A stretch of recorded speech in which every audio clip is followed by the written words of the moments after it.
যে কাদেরকে নাই করে দিতে চেয়েছিলাম আর কারা আসলে নাই হয়ে গেছে। আল্লাহ রাব্বুল আলামিন বান্দাকে পরীক্ষা করেন, বিপদ আপদে ফেলেন এবং কখনো কখনো তার জীবনটা পর্যন্ত নিয়ে যান জান্নাতের বিনিময়ে। আপনারা যারা ওলামায়ে কেরাম আপনারা জানেন যে আল্লাহ তো আমাদের জীবনটা তো কিনে নিয়েছেন না, জান্নাতের বিনিময়ে কিনে নিয়েছেন। এই জন্য 13 সালের 5ই মের এই বাংলাদেশ, স্বাধীন বাংলাদেশের ইতিহাসের জঘন্যতম গণহত্যা যারা ঘটিয়েছেন তারা 24 সালের 5ই আগস্টের সাথে তারিখ কিন্তু ঠিক আছে, মিল আছে, মিলায়ে দেখতেছেন না? এখন সূরা লাহাবে আল্লাহ তাআলা বলছেন না, আবু লাহাবের চরিত্র সম্পর্কে বলছেন না যে আমার মানে ইসলামকে, মুহাম্মদ সাল্লাল্লাহু আলাইহি ওয়াসাল্লামকে খড়কুটার মতো বিবেচনা করতেছে, কিন্তু আল্লাহ তাআলা বলছেন যে ইতিহাস সাক্ষ্য দেবে আসলে যে কারা ইতিহাসের জায়গাতে অস্টারিতে গিয়ে কারা আসলে খড়কুটা হয়ে গেছে। এই জন্য আজকে এখানে দাঁড়ায় আমাদের প্রথমত হচ্ছে যারা এই আন্দোলনে শহীদ হয়েছেন তাদের সবার রুহের মাগফিরাত কামনা করা আমরা করছি, প্রথম কাজ। দ্বিতীয় কাজ হচ্ছে এখানে দায়ের রেসপন্সিবিলিটি কোথায়? কাউকে না কাউকে তো এই গণহত্যার দায় নিতে হবে এজ এ স্টেট। আজকে এখানে আমাদের প্রিয় স্বপন ভাই, রতন ভাই আছেন, ওনারা বিএনপি আকারে না, স্টেট আকারে যেহেতু ওনারা সরকারে রাষ্ট্রকে রিপ্রেজেন্ট করেন, তাই আমাদের দাবি দাওয়াগুলো ওনাদের কাছেই বলতে হবে এবং ওনাদেরকে এই দায়ও নিতে হবে, রাষ্ট্র আকারে ওনাদেরকে দায় নিতে হবে। আমরা বারবার গত কয়েক বছর থেকে টানা বলেছি যে এইটার তদন্তের জন্য একটা কংগ্রেশনাল হিয়ারিং এর মডেলে একটা গণশুনানি করা দরকার এবং সেটা দুইভাবে হতে পারে।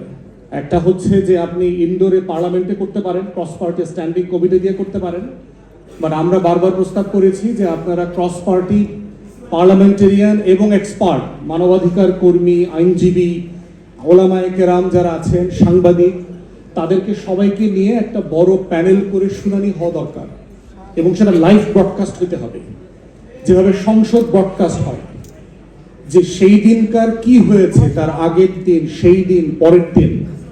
এই যে হাজার হাজার লক্ষ লক্ষ ওলামায়ে কেরামরা এসেছেন, বিকালে সন্ধ্যার পর থেকে পুরো রাত জুড়ে এই যে লক্ষ লক্ষ বুলেট মারা হয়েছে, তার আসলে ফলাফলটা কি দাঁড়িয়েছে?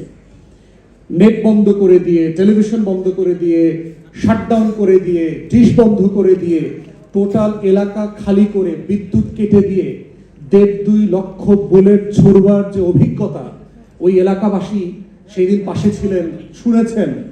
আমরা দেশের বাইরে ছিলাম কিন্তু এলাকাবাসীর কাছ থেকে শুনেছি, মনে হচ্ছে যে এখানে যুদ্ধ হচ্ছে, ইসরায়েল বোমা মারতেছে গাজার উপরে, সেরকম একটা অবস্থা মনে হচ্ছে চারপাশে। যে এটা যে একটা রাজধানী, এটা শহর, এটা যে মুসলমানের দেশ।